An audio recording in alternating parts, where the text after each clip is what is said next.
God, we thank you for this evening, for this time we could be together today and tomorrow. We thank you for the health and the capacity and the resources to be here.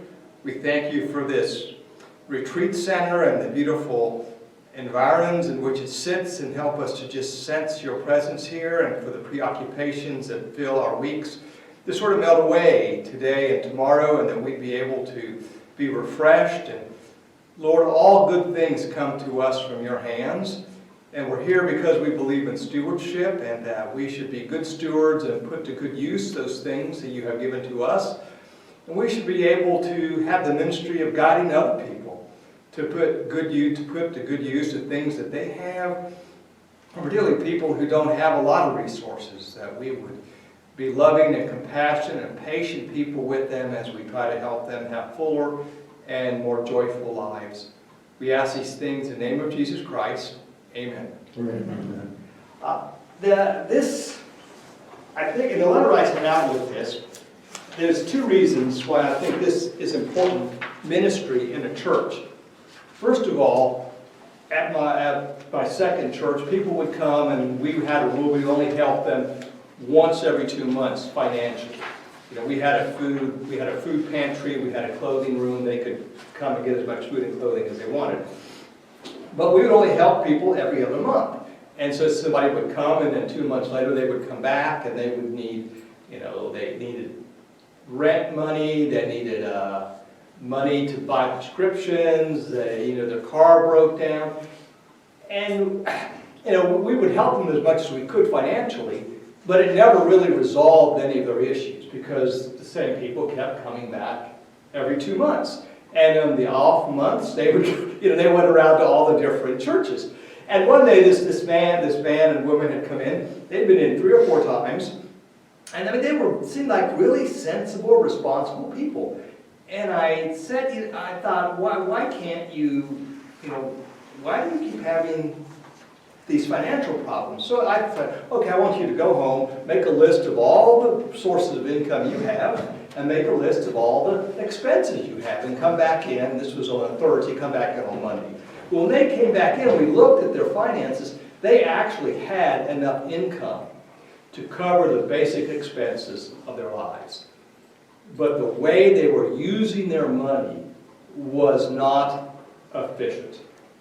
They were, in one case, they were renting a television.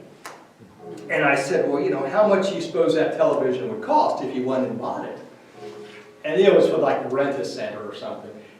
And these people had no idea what a 19-inch color TV costs, because they had never thought about it. They could ever afford to buy one. So they were paying this outrageous rent for a TV that if they had taken the TV back, in 4 or 5 months, they would have had enough money to purchase their own TV. And so I realized, and when we worked with them, and we talked about how they spent their money, and I never saw them again. There were other times when people would come in, and they just were spending their money in very unwise ways, and that's because many of us grew up being taught by our families how to spend money, how to use money, how to budget. But when people grow up, particularly in a lot of cases, they don't learn that. In some cases, they learn that from their parents. They don't know, how to manage money. The second piece is, and this was particularly true of elderly men in my church who were widowers.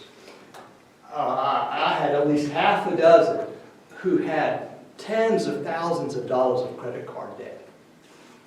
And again, these were people who'd had good, blue collar jobs, or had good jobs, had retired, but they had run up all this credit card debt. And so there are even people in our churches who need help managing their money. And then pastors learn a lot of important things at seminary, but they don't learn financial management. And I have found, in some cases, pastors, and in New York State, our pastors are not particularly well paid.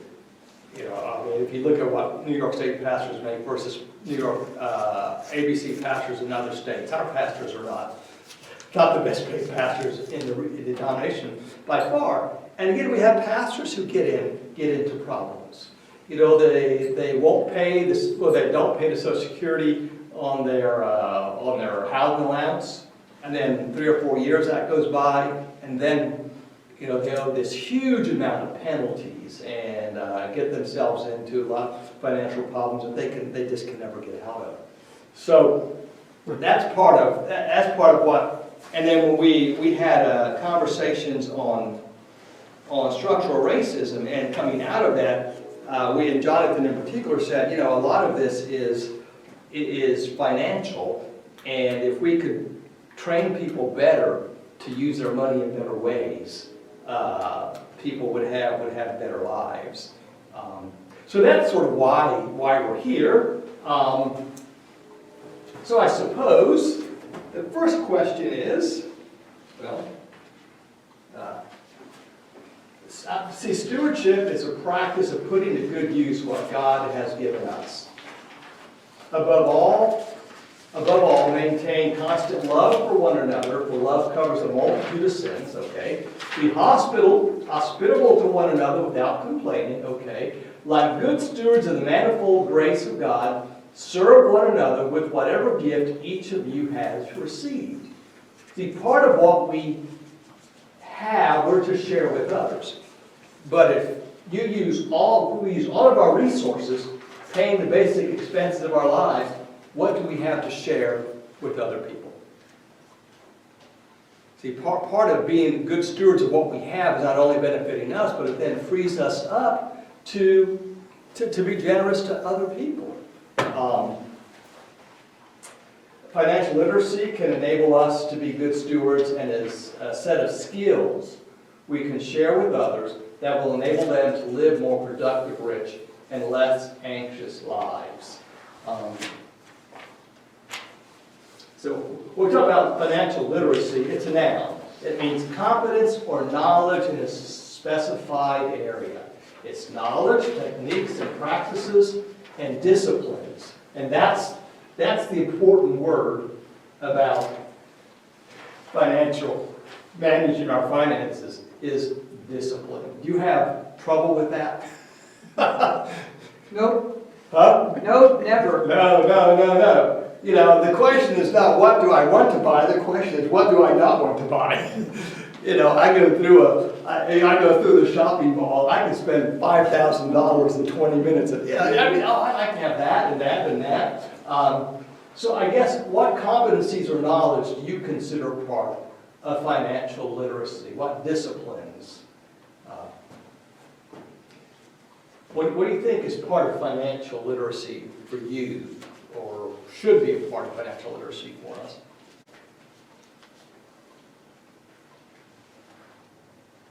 Well, I think breaking it down to wants and needs. Okay. I want a lot, but I don't necessarily need a lot. Wants and needs, okay? And sometimes that's hard to distinguish. You know, I had a woman come in once and she got an eviction notice from her apartment. And once you get an eviction notice in Mansfield, Ohio, you're out. Even if you pay all your back rent, they're still going to put you out because the landlord does not want somebody who doesn't pay their rent. So at that point, I would say there's no point in giving you any help, because whatever money you give to your landlord, the landlord will have, but you're still going to be put out. And this woman had an eviction notice, and I said, well, you know, you need to start working on your expenses if you find a new place to live, and she had cable TV. And I said, you're going to have to give that up. Well, I can't go without my cable TV. I said, ma'am, do you think that the cable company is going to come in front of where you're living, and they're going to run a line down the power pole so you can plug your TV in on the sidewalk? It said, you, in 30 days, they're going to move your stuff onto the sidewalk. Yeah, but you know, I have cable TV. I don't begrudge her having cable TV, but the bottom line was she couldn't have cable TV and a place to live. So yeah, I mean, and a lot of things that normally we would think of as wants, after they become needs, such as ice. Think about it. People survived without ice. until somebody got the idea to bring ships full of ice to America and chip the ice off, and now today we all have to have ice, don't we? But, yeah. Think about sneakers. I mean, Sneakers, just years ago, let me give you an example. 30, 40, 50 years ago, when I was growing up, whatever, my mother would just go down to the little Woolies down the store and get me a pair of sneakers. It was not a big thing. Think about how that has gotten to the point where sneakers today are such a commodity with young people. I've spoken to mothers who have said to me, they have trouble, you talk about rent, they have trouble paying their rent. But I said, so what's the problem? Well, my little silly boy wants a $300 Michael Jordan sneaker. And I said, wait a minute, do you want to pay the rent or do you want to buy sneakers? Well, I got to satisfy my boy. I mean, you know, Yeah. and so the little silly boy doesn't understand that, wait a minute, you may not be able, you talk about being outside, you may be running down that park Yeah. with those sneakers. Yeah. So, I mean, look how that has gotten to a point where sneakers become such a precious commodity. Sneakers. Yeah.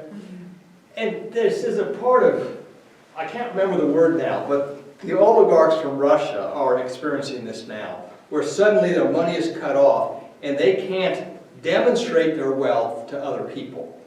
And that there's a word for that. And they're traumatized because they can't demonstrate that wealth.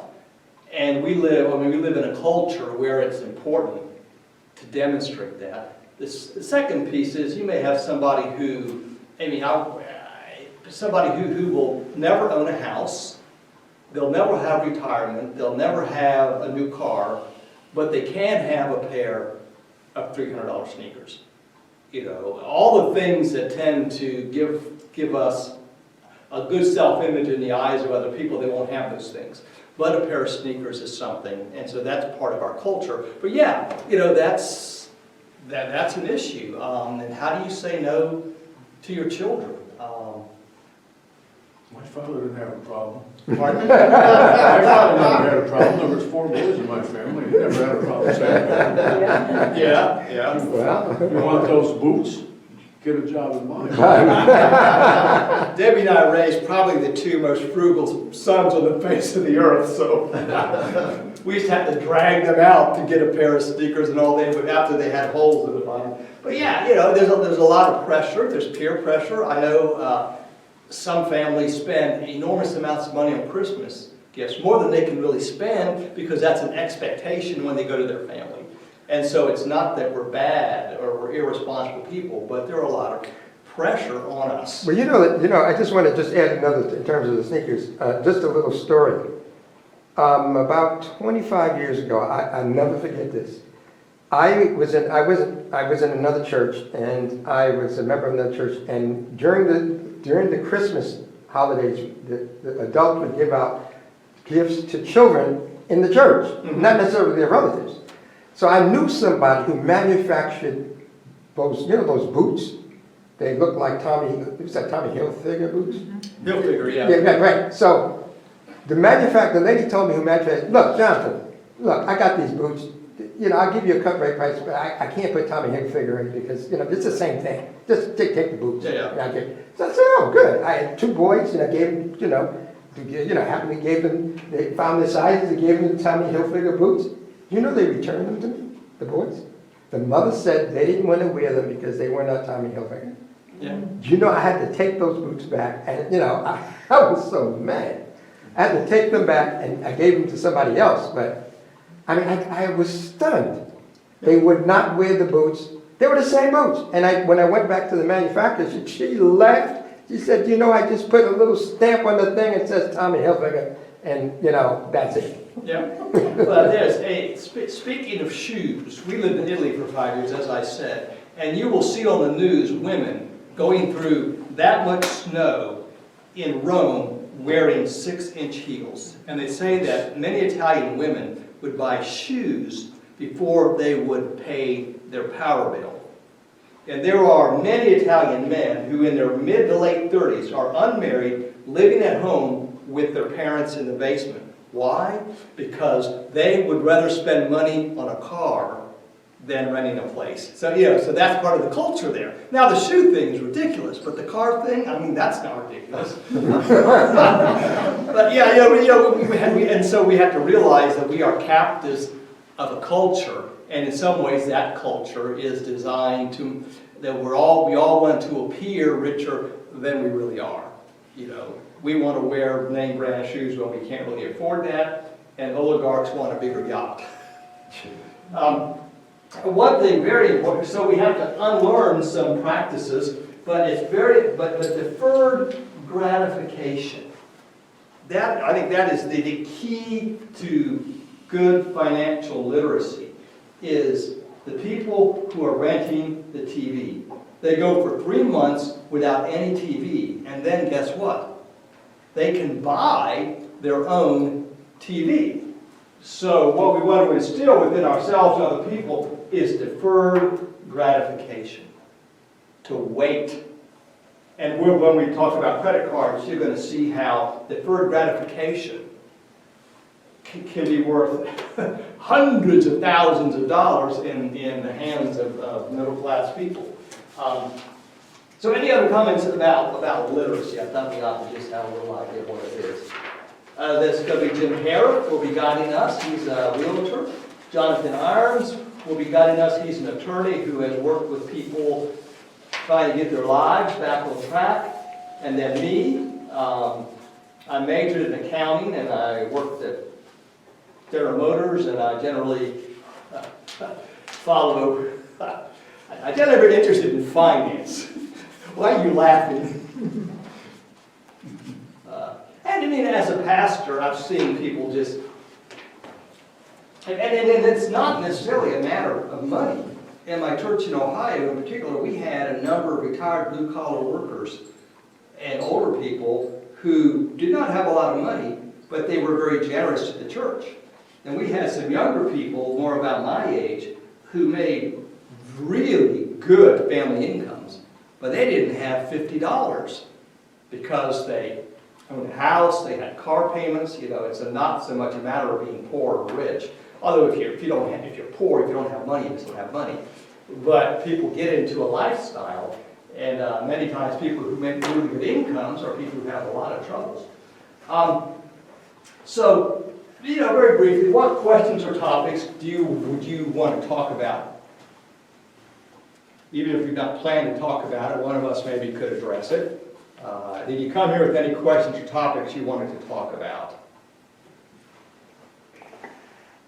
One of the realities of life is, if you're married, your spouse may come from a very different place regarding finances than you do. Yes. Yeah. And so you navigate your way through that through your marriage. Yeah, that's an excellent point. That your family handled money in a certain way, your spouse's family handled money in a certain way, and then you get married and you have two very different models for that, and that can be a struggle. Yeah. I mean, in some cases, in the pastorate, you come across families that are having conflicts. That's why when I did premarital counseling, we talked a lot about money, because money in a relationship also is power. And so you talk about how did your family handle money and the other person's family. So that can be, and the best thing to do is just to talk about that and to understand that. I mean, I've come to grips with this, that the way my family handled money is not the only way to handle money. Debbie's family, none of our families had much money, but they dealt with money in a different way. I for a while thought, well, my family's way of handling money is the only way to handle it. And I like Debbie's family's way of handling money better. Would you agree with that, dear? Yeah, you came to that point once I let you out of that closet. It was only a couple of weeks. Debbie's family just had more joy with their money than my family did. I mean, my family just, They had more money, but mine had more joy. Yeah, they had more money, but it was always, we gotta stash away, because who knows what's gonna happen, and didn't really enjoy much of anything until they got elderly and retired and sort of went around the bend. But anyways, that was good. I'm glad they did that. What challenges do you and people you know face concerning finances? Any comments on that? Yeah. And that will, if it keeps up for a year, will have an impact on a lot of things. What has been your experience of presentations or people who talk about money and its use? Whether they're positive or negative, what's been your experience of presentations about money? My experience has been oftentimes they're directed toward people with a lot of wealth. And that's very few of us. So this is not going to be a session on how to get rich.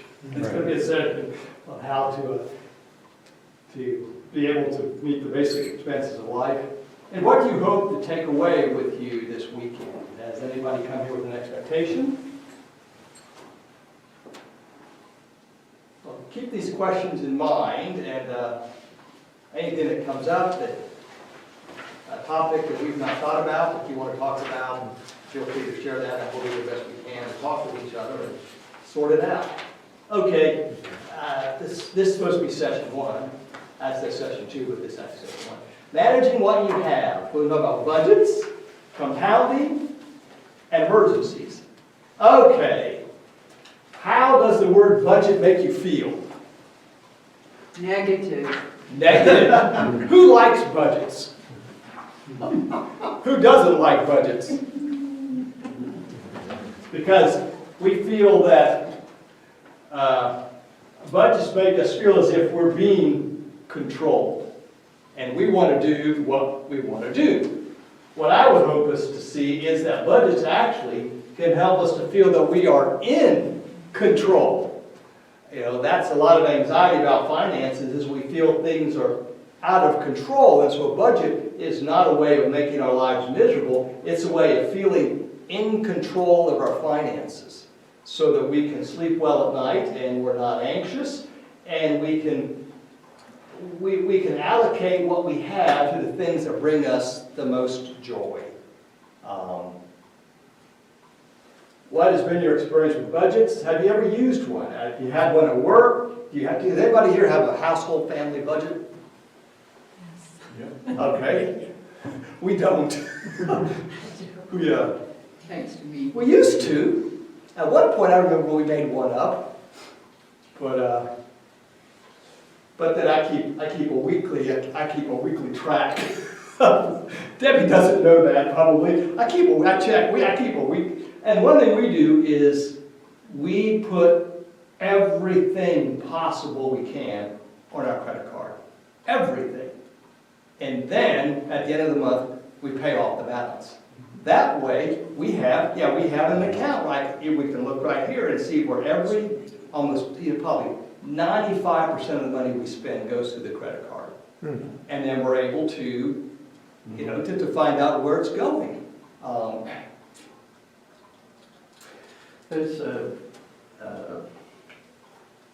tracking of money that I wouldn't say that Susan and I do a budget, but we track the money and we know where it's going. And if there's a problem, we see it pretty quickly with the online stuff that's available these days. Mm-hmm. You can see where your money's going or where it's not. Yeah, and a budget can be also a way of formally tracking your money. We have direct deposit of our pay, everything we buy is on a credit card, so we have it all right there on the chase.com. It's all there. Come on in. Hello, we are very welcome. Sorry, I'm late. It's all right. You probably came farther than anybody else here. We saved the front row seats for Yeah. you. You played fun. Another chair here. Oh, can you grab that one? Is someone sitting there? No. Okay. Thank you so much. Thank you. We'll get your name tags later, they're out there in by the door, but we'll take a moment here, once you get settled in here, and you can introduce yourselves.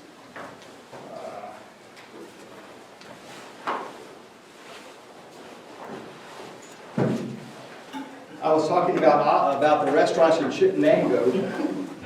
In Austin, I ate at my first, was it Jamaican restaurant? Yes. Yeah, first Jamaican restaurant, and I said to the woman, go easy on me. I said, give me something that, I want an introduction to Jamaican food. I don't want, just spicy, right? give me an introduction to it. Oh, okay, so it was very good. Yes. Okay. You want to introduce yourself?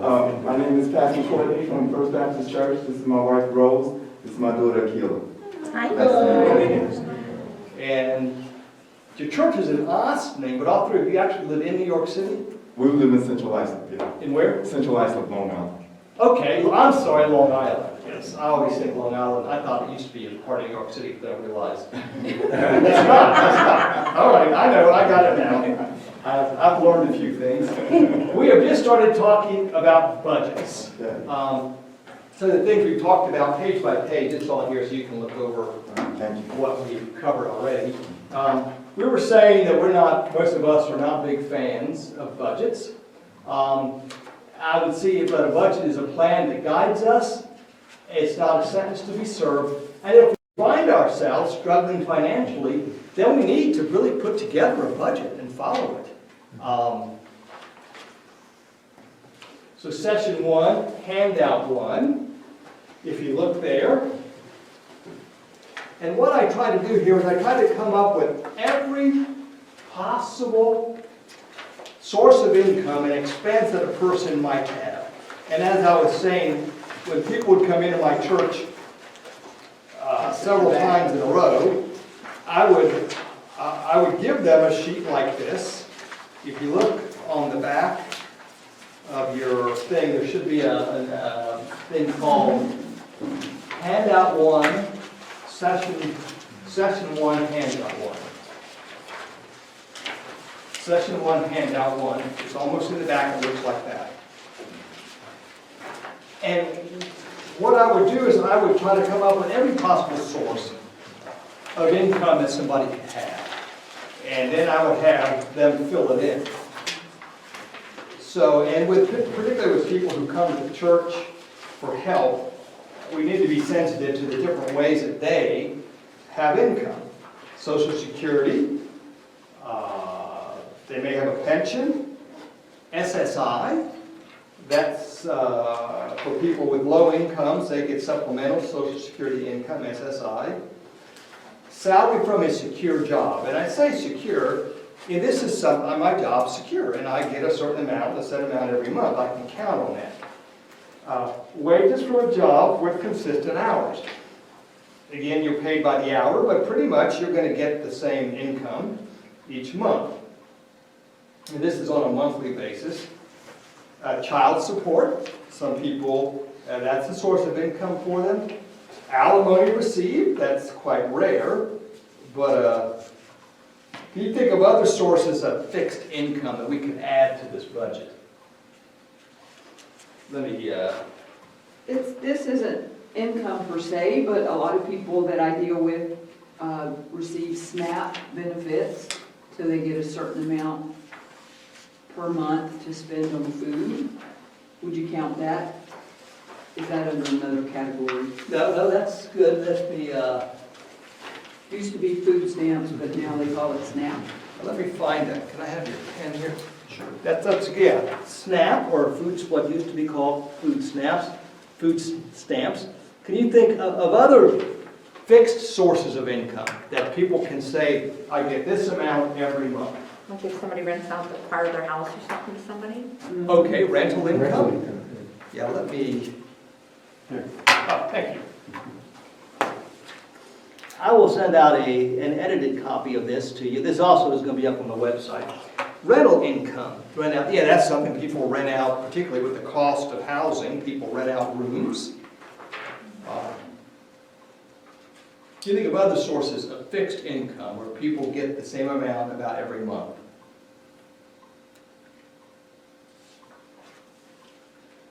Okay, then variable income, income that varies month to month. And you break that out because people, that's less secure. So if all of people's income is variable, that means they're at higher risk of not being, of running into financial problems. Wages from a job with varied hours. Somebody may work 10 hours this week, 15 hours next week, 20 hours, and then 10 hours. So they would come up with an average monthly income from that job. Piecemeal work. People may work at home, put together something, or stuff envelopes where they're paid per item. There are people who do that, and it varies. Seasonal work. People may have they may work in a store at Christmas, they may work at a camp in the summer. Again, they would realize that's part of the year, but not all of the year. Gifts from family and friends, that is a source of income. Has anybody, particularly people with adult children, that's adult, some people are given money by their family. Alimony that should be, that's alimony that no, never mind, that should be. I skipped the page, never mind, I was looking at the wrong thing. And then flea markets and other sales. That's I know people who, that's a source of income for them, is that they buy things and resell them. They go around the garage sales, they buy them up, and they go to flea markets. So what you want to do when you're working with someone is to say, tell me all the ways that you get money. And then put it in their budget. Sometimes it comes from, when you talk about flea markets, people who start businesses, it's variable. It can, like in the first few years, your income can be very much variable. Okay. And it's certainly not fixed, depending on what market conditions are, your customer base. Things have a large ebb and flow. Mm-hmm. So that can be great sometimes, and it can be problematic at times. Mm-hmm. Yeah. So if you're starting a business, that would be variable. And the important thing there is to say it's variable, meaning it's not income you can actually rely upon. Right. Some people might have, if you're living off of a 401k or 403b, some people may have, investment income, things like that. That would be unusual. Those people are probably not in your office, usually asking you to help them. Although I did have a man come in once and had to be counseled. The market was down and things were bad, and he was terrible. Things are terrible, and what's he going to do? And could the church help him? And he had 3 condominiums in Florida, one of which he lived in the winter, and the other 2 he rented. So I suggest he sell one of his condominiums to sort of build up his cash. Well, he became very angry at me, and I would suggest that he should sell one of his 3 condominiums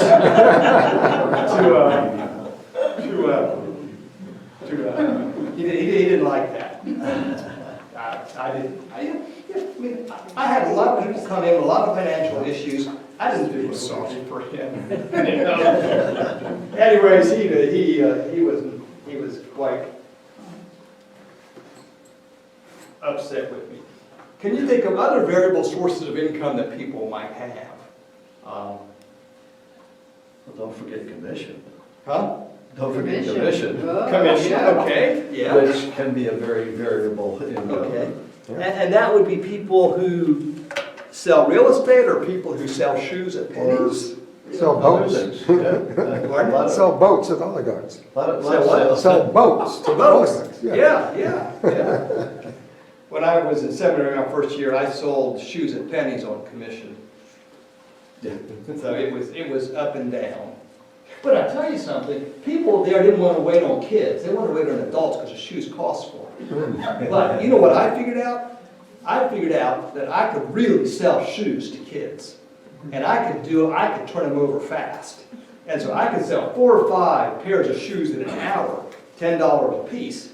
Whereas these other people would try to sell shoes to adults, and I made more commission than they did. And the key to selling shoes to little boys is say, these are the fastest shoes you will ever own. And to little girls, I would say, these are jumping shoes. With these shoes, you'll be able to jump higher than all of your friends. And I put a lot of sneakers and a lot of little boys in girls. So anyways, I do digress. You found a niche, which Yeah. is one of the keys to commission sales, is having Yeah. a niche that is something you can specialize in. Yeah, and you know, and women, I'm sorry, but women would come in, they try on 3, 4, 5 pair of shoes. I mean, these parents, they wanted one thing. They wanted in there, get shoes on this kid, and get out. And so, you know, the parents loved it. You know, the first pair of shoes a kid puts on, you know, they wanted to move through. So I did. I worked on the volume. And I did, they were fast shoes. They were good. They were fast shoes. All right. And when I would sell these shoes with the lid up when kids walked on them. I would think, what kind of idiotic parent would buy shoes that light up? Well, then I had 2 little boys, and I realized a parent will buy any shoe that kid will put on and walk in. Anyways, I do digress. Can you think of other sources of variable income? So when you're working with, you know, you've raised some good ones here. You want to get people to get together all the ways that they get money. Okay, and then total monthly income. You get, and then expenses. And here's a whole list of fixed expenses that are the same every month. You can just fill it in. And I tried to list everything I could think of. Again, you want to ask people, what you might want to do is if they have a credit card, have them go through their credit card bill, have them go through their checkbook, through their bank statement, and account for all the different ways, all the different things they spend money on. So there's a whole list of fixed expenses. I know you haven't had time to look over this, but look over that. Does anything pop into your mind, a fixed expense that we've missed? Now, I put in there emergency fund because the gist of this, after we talk about credit cards, is that people will build up an emergency fund. And they always say, pay yourself first. And hopefully people would see an emergency fund as a fixed expense every month. You know, they would put a certain amount of money into an emergency fund. And when we talk about credit cards, you're going to see why I think that is so expensive. So expensive, so important. And then variable expenses. You know, I tried to make a list of everything I could think of. Do you own a pet? Do you own a pet? Yeah, I know that. Well, you know something? I had a great revelation this past year. I got a standard poodle. And Yeah, let me I know, tell yeah. you, yikes. The grooming, you know, the expenses at the vet, those expenses, I mean, it really shocked me. Excellent, yeah. What a revelation. Excellent, yeah. And we would put that probably under variable expenses. Yeah. Yeah. Yeah, that's true, yeah, pet. Pet care. Chewy food, chewy toys, special food, special diet, all kinds of things. And you'd be amazed what you spend over a month for a little pet. Yeah, we got a cat. My younger son got a cat from the shelter. And we found out the cat had a digestive issue and had to have prescription food. That food costs more than T-bone steak per pound. Treats. And yes, I did figure it out. We spent $1,000 on our free cat the first month. Oh, I know, yeah, I know. So it's, And then they'll give you the cat, give you the dog. Yeah, that's actually, yeah, pet expenses. Anybody, anything else there? Birthdays, Pardon? birthdays. Okay, yeah, let's say gifts, yeah. That's excellent, yes, gifts. Because that's an expectation that a lot of people's families or communities have. That, you know, that you will give people gifts. Excellent, yes, gifts. Again, you want to try to get everything to people that we spend money on. this, I mean, in my ministry context, if I was doing this, you know, people believe in tithing. And, I probably would want, Let's make that a fixed expense. I would, you know, not that I routinely ask people what they give to the church, but, you know, sometimes people are given and they maybe more than they can afford. Yeah, let's call this charitable contributions. Yeah, excellent, thank you. I left that out. Yes, sir. On a variable expense, and from the time and place that we exist, gambling should be in there. Gambling? Okay, yeah, and people are spending, people are putting money into it. Yeah, can you believe that as a Baptist minister, I left out charitable contributions? Now, you know what's gonna happen, if word gets out, the Committee on Ministry is gonna call me and try to rescind my, aren't they? They'll rescind my ordination recognition. Yeah. Under variable expenses would be gambling, excellent. Would you consider having a savings plan under the emergency fund, or would that be a separate, where you may get a point to save X number of percent or dollars every month, just like a tithe? Yeah, let's put those both in there, because we really want to encourage people, emergency fund and also savings. Because an emergency fund is really not a long-term savings thing. And let's also, under fixed expenses, let's put retirement contributions. Again, hopefully people are saving money and hopefully they're contributing to retirement. Yeah, let's put that, so we have retirement, savings, and charitable contributions under fixed expenses. And under variable expenses, we have pet expenses, gifts, and gambling. Yes. Should we add something like, maybe they are going to school, some kind of education, or maybe they have kids in college and they're helping pay for that? Yeah, let's put that under fixed expenses. College expenses. Yeah, college expenses. And if we're going to put in gambling as a variable expense, we probably should put gambling winnings. I think Yeah, we don't want to encourage that. But Yeah, never mind, we don't want to encourage that. you've got health insurance, but what about under variable expenses? Should there not be something for medical costs? Yes, there should. Yeah.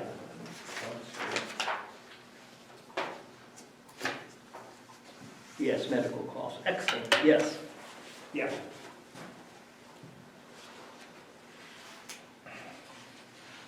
I don't spend any money on haircuts, but maybe other people do. I get my haircuts for free. So do I. Yeah. Have you ever heard that country song? Yeah. It's like the Christmas You have a song. more Daddy difficult cut my style. hair. Mine would be Debbie cut my hair. You know. But that, you know, I mean, personal hygiene and hairstyling, I mean, that's a big expense for some people. Nails, fingernails? At my church in Philadelphia, I mean, people spend some serious money on hair. I don't think Style have gotten a Mansfield, Ohio yet. I don't think they spend a lot of money on hair. But yeah, you know, that can be a, all right, well, what, somebody else said something else? You said Nails. Nails. nails? That's a huge market out there. All right, all right. Is there anything That could go on the line with haircuts and Yeah. stuff. Well, and but we nails. want to make it detailed. Let's put nails down, because people, That can be, see, what we want people to do is look and say, you know, I'm running a deficit every month, but I'm spending $75 a month on my nails. Maybe I could go half as much, you know. We want them to look through all these expenses, because ultimately, if they're having trouble, they're going to need to reduce some of their expenses or increase their income, and that's not easy. It's easier to reduce expenses than it is to increase your income. Okay, then you have net surplus or deficit, and if it's a surplus, then you say, okay, let's go back up to savings or emergency fund and put more money in there, or charitable contributions. If it's a deficit, then you say, well, if you can increase your can you increase your income?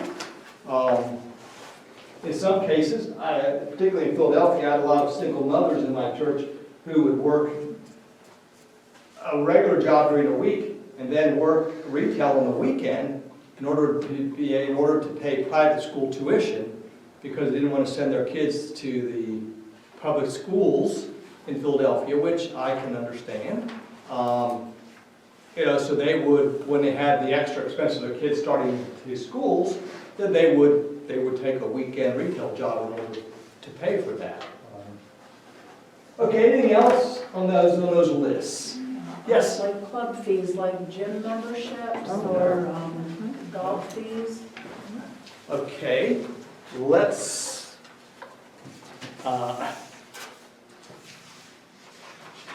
gym, golf, and let's just say, let's say sports leagues.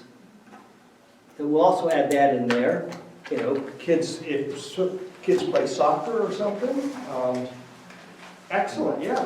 Little league, baseball, soccer, all that. Yeah, let's put down sport leagues to sort of cover all of that, because that can be a significant expense for Very parents. expensive. Pardon? Very expensive these days for these kids to play ball. Yep. Variable expense and variable income for hobbies. They could be under both. Okay.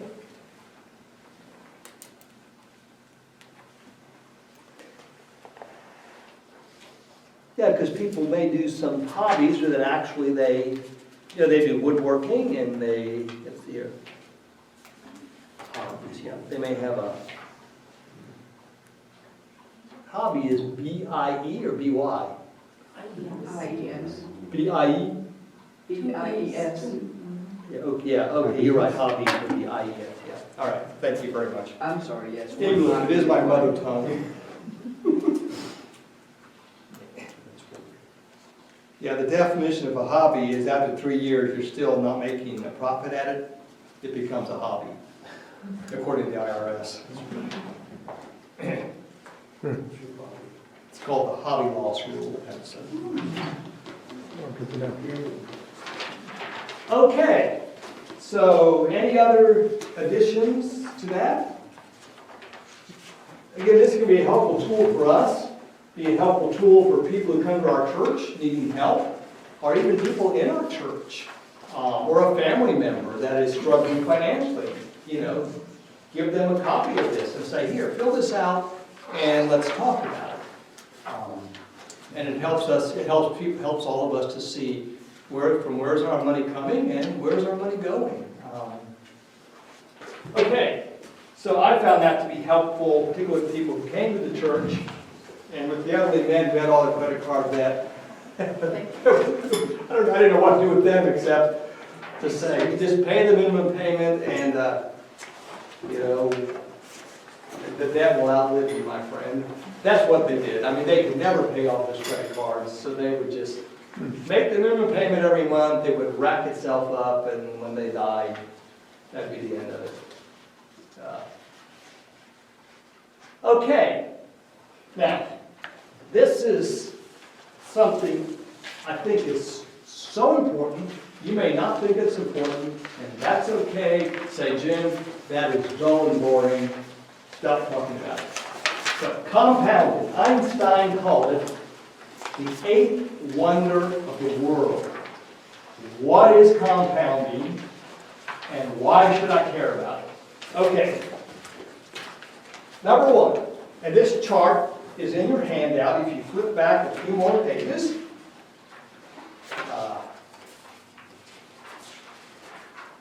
after the budget. Now there's here what's called a monthly budget. That's a more formalized, it's another kind of budget. It's got all the detail in it. Some people might find it more general. Okay, compounding. Now, very quickly, okay. Let's say that you put $10,000 in the bank, but there's no compounding, and you get 10% interest a year, which, of course, is unrealistic right now. That's pretty funny.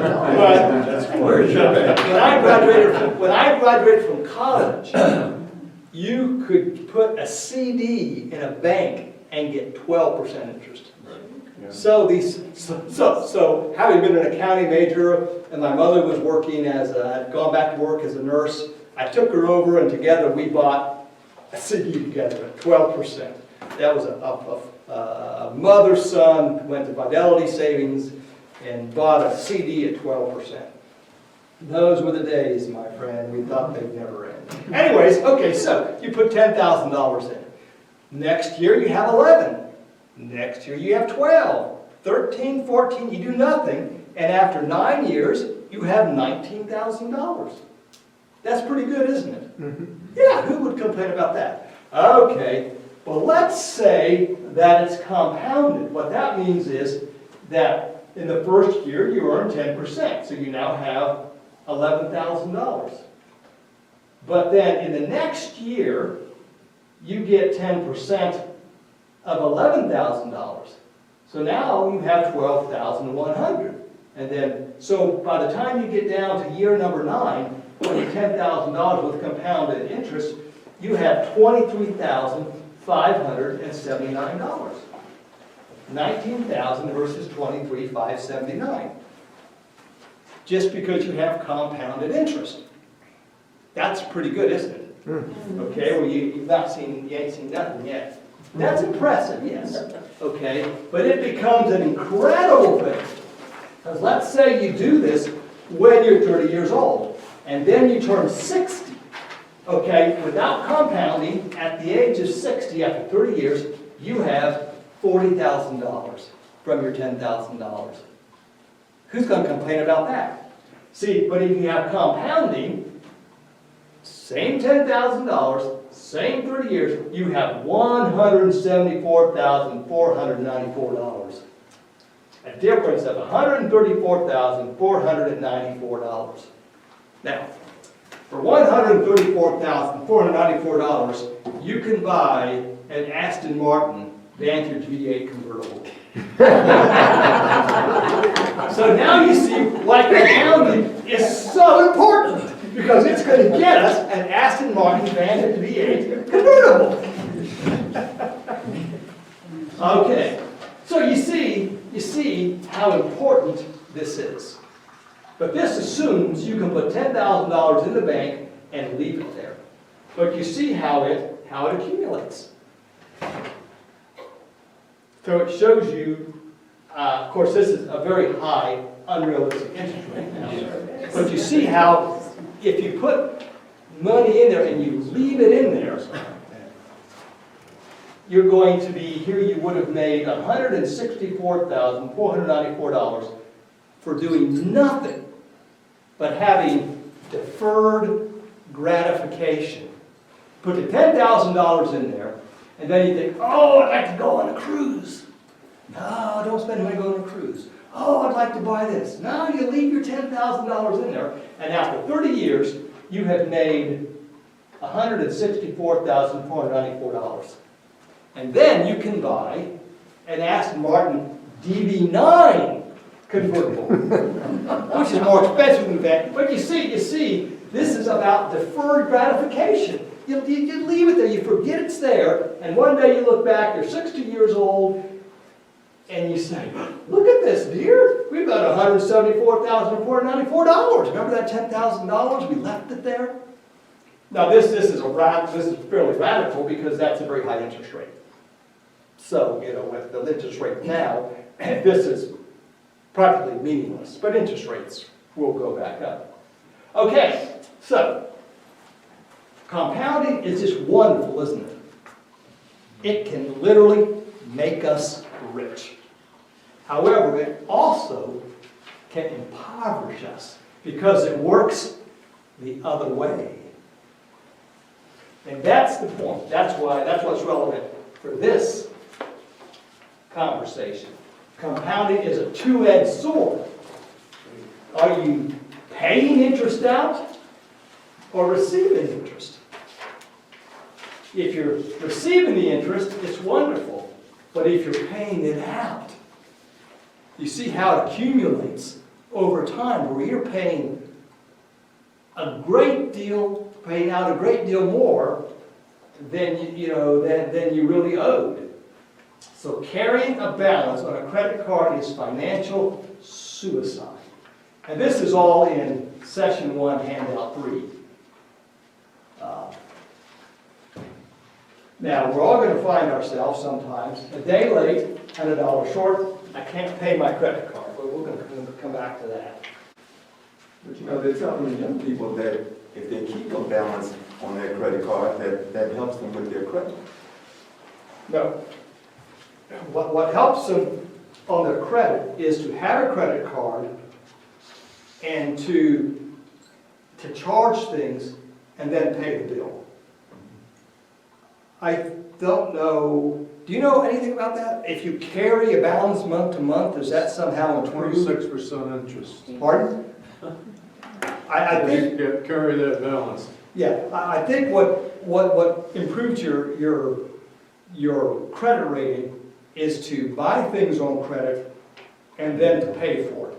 Whether you make a partial payment or a whole payment, I don't know that would make any difference.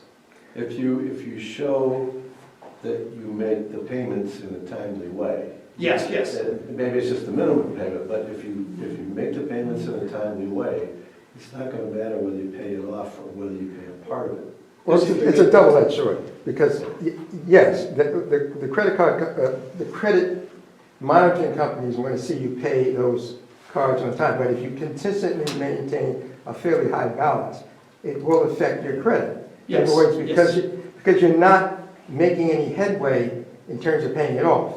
The consistency of payment may be minimal, like you say, you may be a minimal amount of payment, but if you still have a heavy balance, that's not going to help you. And if you make the minimum payments, that balance will increase every month, which I'm going to demonstrate to you. But you're right, when Debbie and I came back from Italy and tried to buy a house, and Jim Merrick was our realtor, we couldn't get a mortgage because we'd been out of the country for 10 years, had not had a credit card.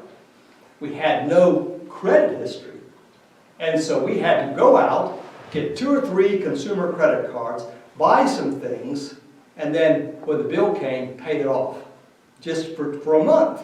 And that showed then there was some kind of history there of taking on a debt and then paying it off. Now when like I said earlier, we put everything on our credit card. When I buy $1.08, including tax, a cup of coffee at McDonald's, I put it on our credit card. And then at the end of the month, we pay off the balance. And so what I will find is when at the end of the month, the billing cycle, I pay off the balance.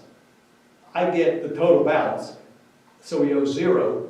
I get a notice from Chase Bank saying that our credit rating has gone up. Because, maybe we owed $3,000 on a credit card on Tuesday, I paid it off on Wednesday, and on Thursday, I get an email from Chase saying your credit rating just went up because I paid off that $3,000. So carrying a balance like that. It's a payment track record, not having a balance on the card. Yeah. So they want to see you paying off debt, but they also look at how much debt do you have. And if your credit card accumulates a larger and larger balance, that's going to hurt your credit history. But yeah, you want to get a credit card and then charge some stuff and then pay it off. Yes. And get one where it's going to earn you Pardon? and get something where it's going to earn you credits. Like we have 2. We have an American Express. A lot of places don't take American Express, so we have a city card. Yeah. Yeah. So, I don't know.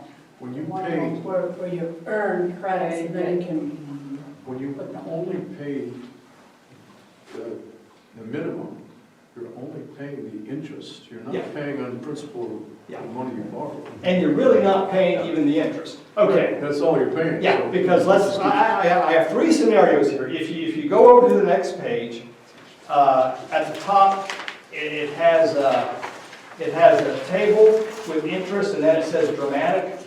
And then below it, compounding is a dangerous thing. You have that page. It's behind, everybody go all the way to the back of your handout. And it says scenario 1, scenario 2, The third page from the back. the third page from the back. Okay, scenario 1, scenario 2. Okay, I don't have this up here because it's too detailed. Okay, scenario 1, we all there? Your refrigerator, you buy your refrigerator on credit for refrigerator is sounding like a factory. I mean, I can hear it up in bed at night. I hear our refrigerator, so it's about to go out. So you buy a refrigerator for $550. The interest is 18.9%. That's the going interest rate on most credit cards. Okay, the minimum payment is 4%. So you pay $22 a month. Okay, you're going to pay for 4 years and 11 months. You're going to pay $768.97 for your refrigerator. You're going to pay $218.97 extra just in interest.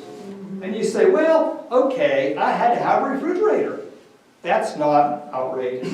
But then 3 months after your refrigerator breaks down, the car transmission goes out.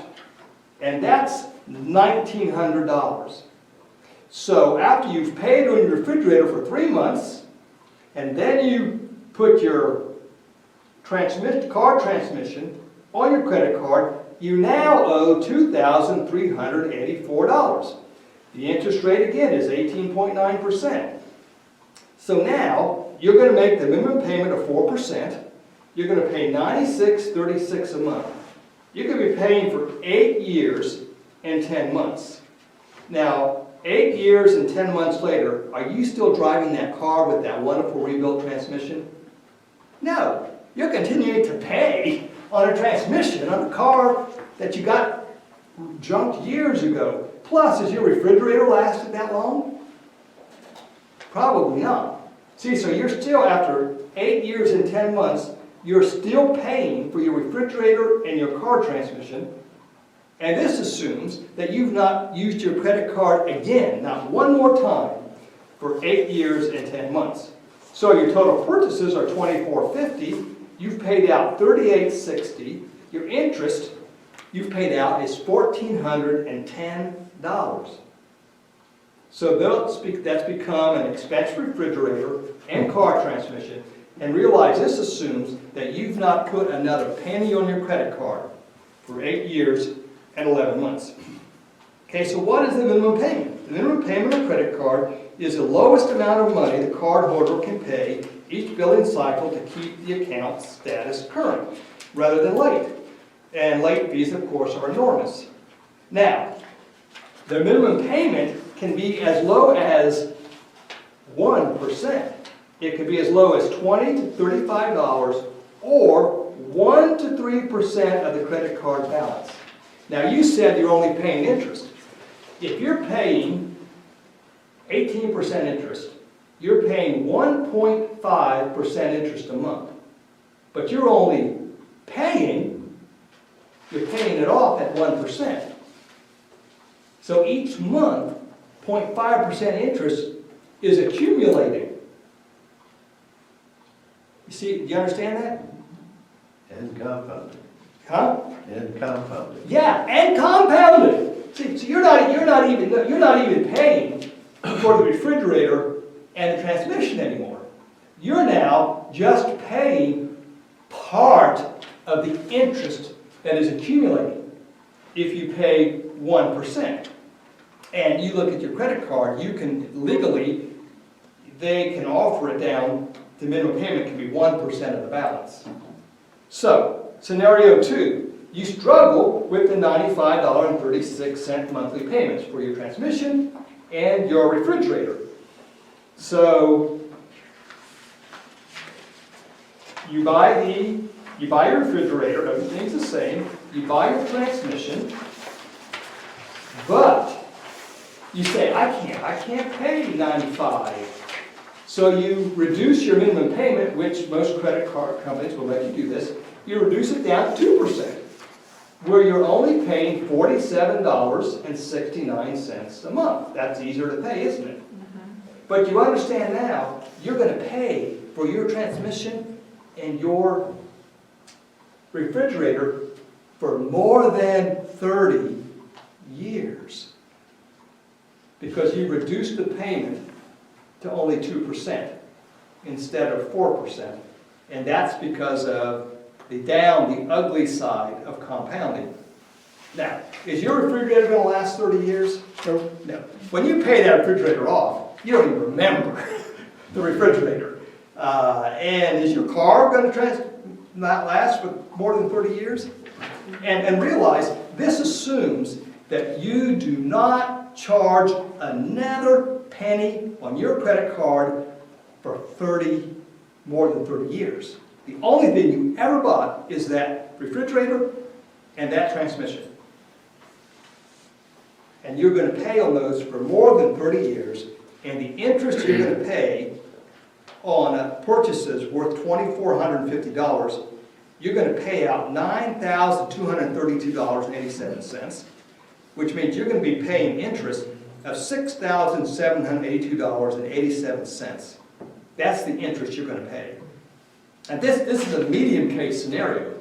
For a lot of people, it's even worse than this. $6,782.87. You can't buy an Aston Martin DB9 or a Vantage V8. You can buy a really worn out Mazda Miata or go on a really nice cruise with that interest. But you see, there are other things you can't buy because you have spent that money on interest.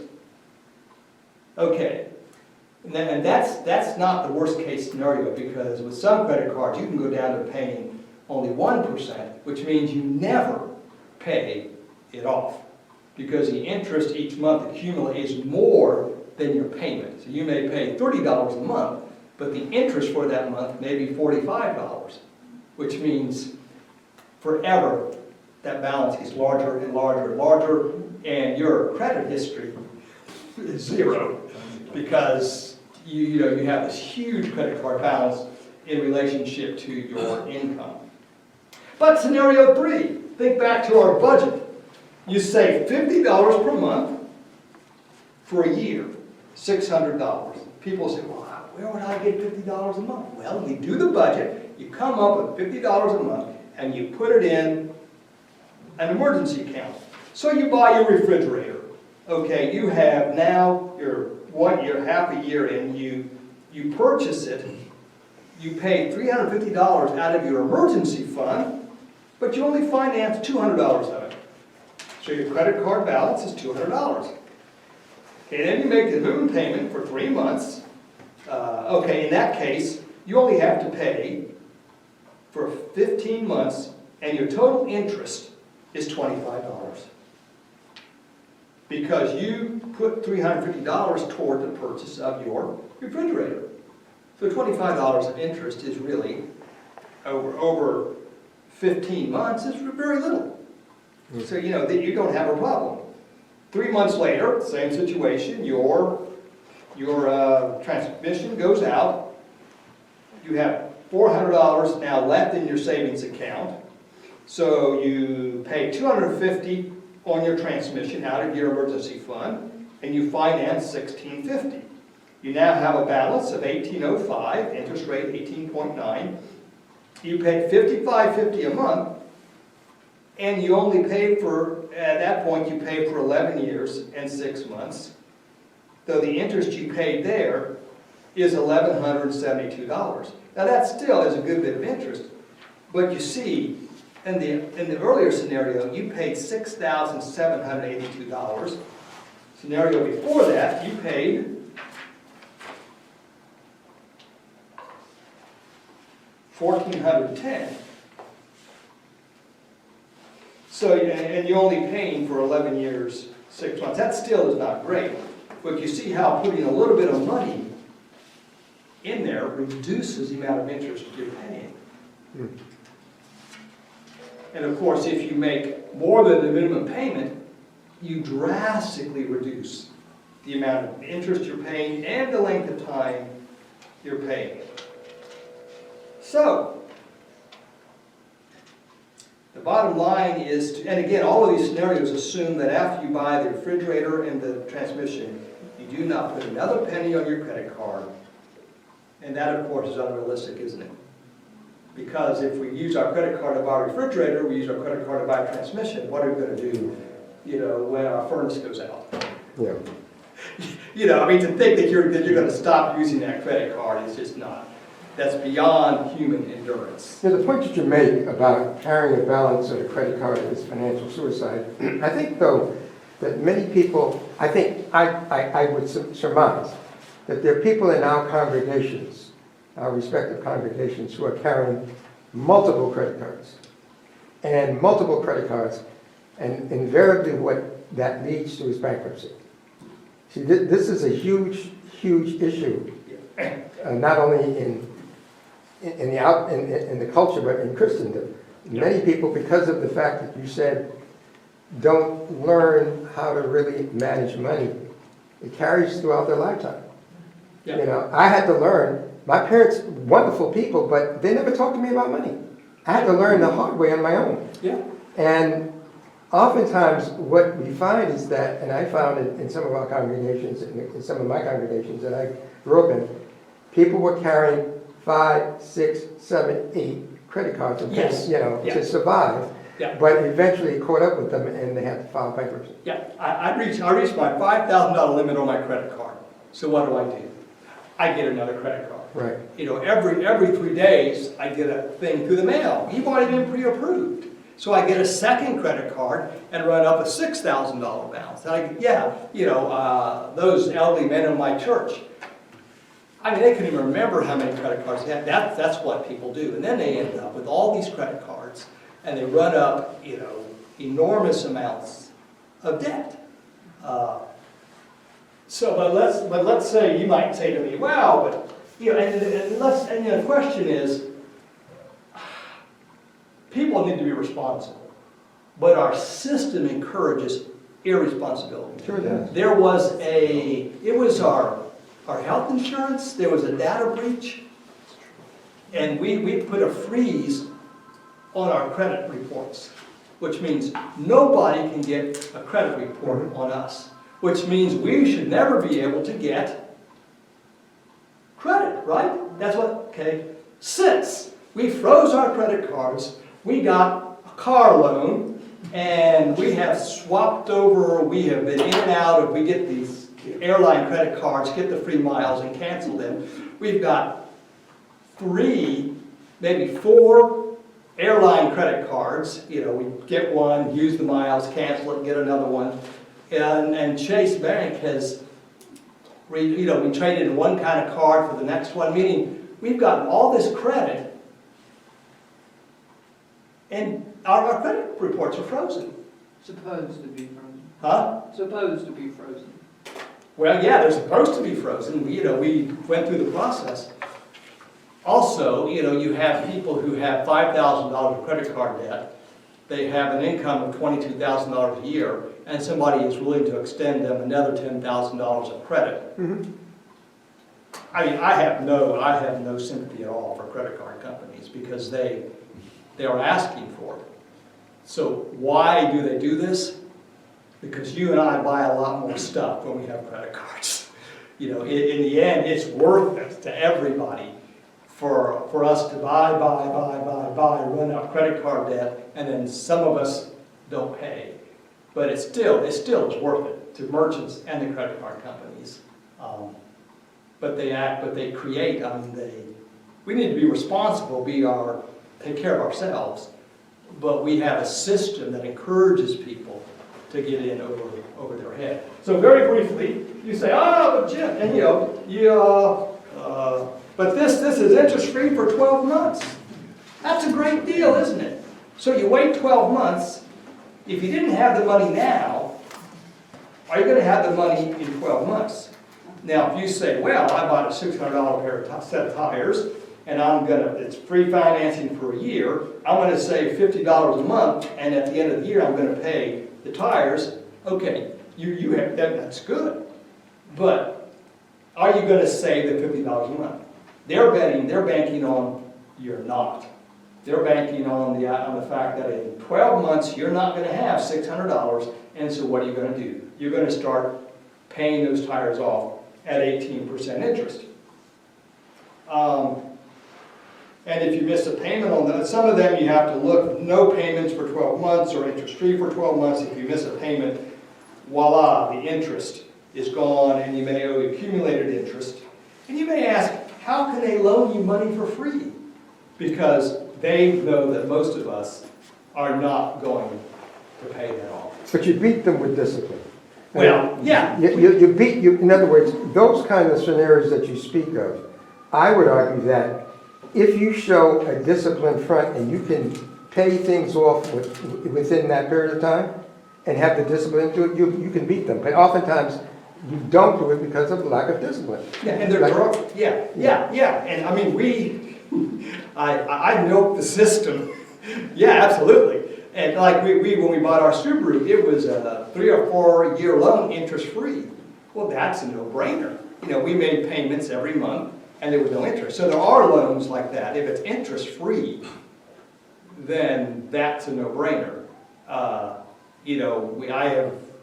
I bought stuff at Sears, and and as long as you make the payments, you pay no interest. But yeah, you have to be disciplined. Yeah, the people that end up in our offices are Yes. not disciplined, don't know how it works. So, they may say no payments for a year, can't pay your credit card, here's a link. You have somebody who can't pay their credit card, here's a link where they can find some help, and that is not a for-profit credit card consolidation company. That's the state of New York. They will help you with that. So if you have somebody, give them that link, and they can see what they can do for them. Now, the next thing is, and Debbie, came to me from, advantages of a credit card. These are listed in the handout. There are advantages to having a credit card. A credit card can help you establish a positive credit history that is used responsibly, as Pastor Courtney was saying. Another good thing about a credit card is, when you buy something with a credit card, you have not, of course Jonathan may tell me if I'm right or not, when I buy something with a credit card, I have not paid for it. I have simply promised that in the future, I will pay for it. And I have the right to arbitrate. If I buy something that breaks down, it doesn't, I can challenge that and say, I'm not going to pay for it. I ordered a pair of leather shoes, and when they came, they were vinyl. I'm not paying for them. So you do have rights to challenge charges on your credit card. But that's in the fine print, and many people don't know those rights. Yeah. That's in the fine print. Yeah, oh yeah. And you can make yourself available to it, but unfortunately, many people don't see that because it's hidden from them.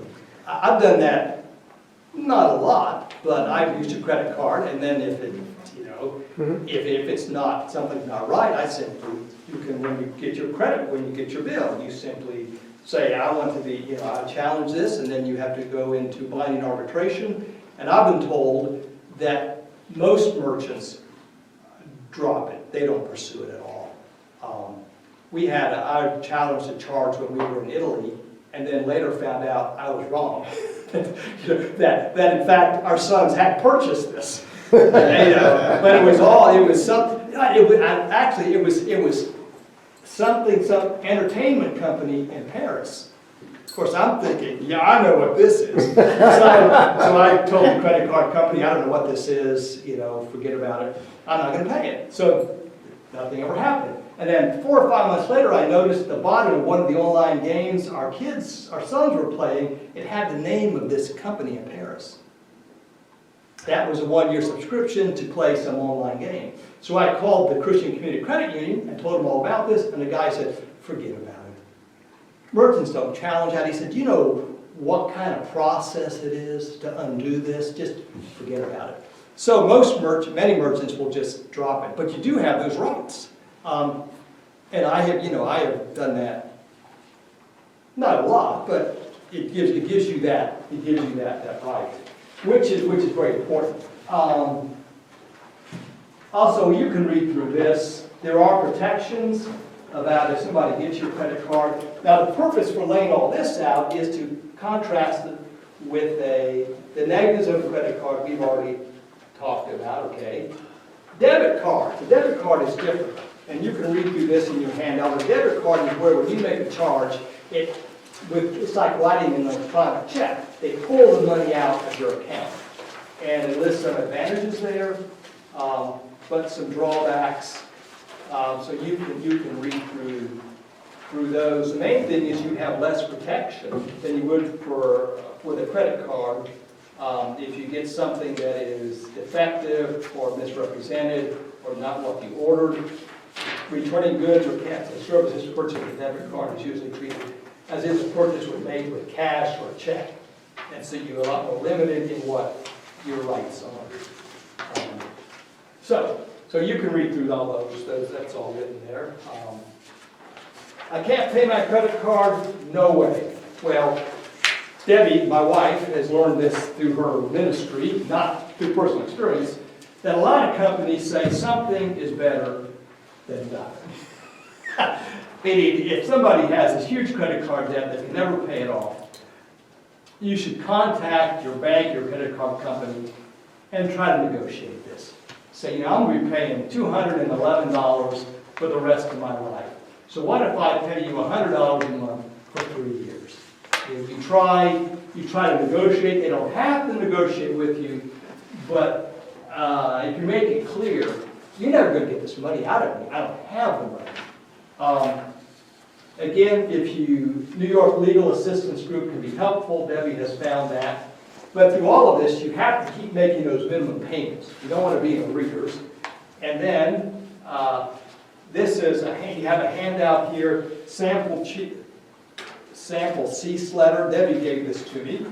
If you go to a pure credit card company, this is the kind of letter you want to send. You just fill in the blanks, sort of. Because people get into a situation where they can never pay the card off. And of course, one option is to declare bankruptcy, but this is a less damaging way to do it. And sometimes when people are getting extra money, if somebody gives you cash for Christmas, you're not expecting that, you can put that into your emergency fund. Get a tax refund. You can put that into the bank, emergency fund. If you get a raise or you get some overtime pay, you can put that into emergency fund. Some people tax coffee purchases or meals out. If you're going to spend $2 for a cup of coffee, every time you do that, you put $2 into a can. Just any way that you can start to accumulate some money. So if you can find money someplace, but also just each month to put a small amount in, and then maybe you won't be able to pay cash for your refrigerator.